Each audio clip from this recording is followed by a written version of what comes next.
So eto na nga po, Catherine Bernardo, may nilinaw kung sino nga ba ang kanyang tunay na mahal, si Alden Richards o si Daniel Padilla. Alamin natin yan.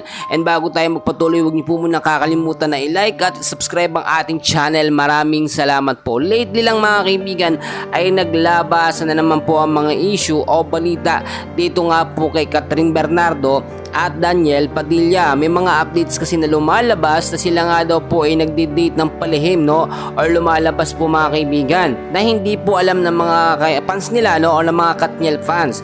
Nakita naman natin na matagal na yung ibang mga larawan at marami din tayo nakuhang update na ito ay talagang sa mga fans lamang. Ayon na rin sa ilang mga updates na eto nga pong si Catherine Bernardo ay malabo na talagang makipagbalikan pa dito kay Daniel Padilla.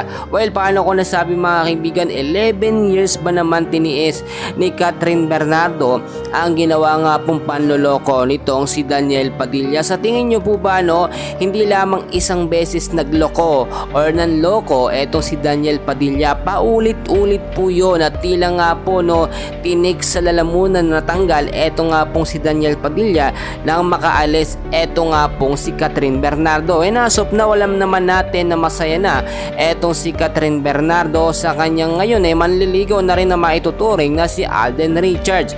Pero magkagayon man, meron tayong nasagap na mga balita na eto nga po si Daniel Padilla ay hindi pa rin po tumitigil na manuyo dito kay Catherine Bernardo.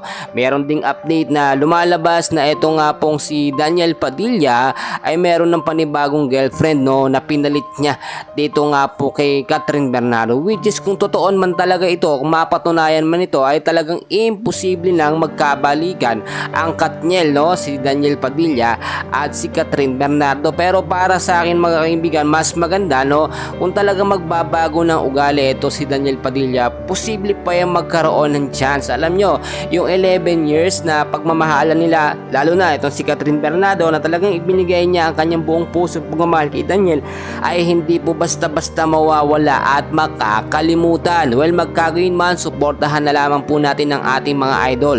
So dyan lang kayo, patuloy ko kayong i-update. Maraming salamat po.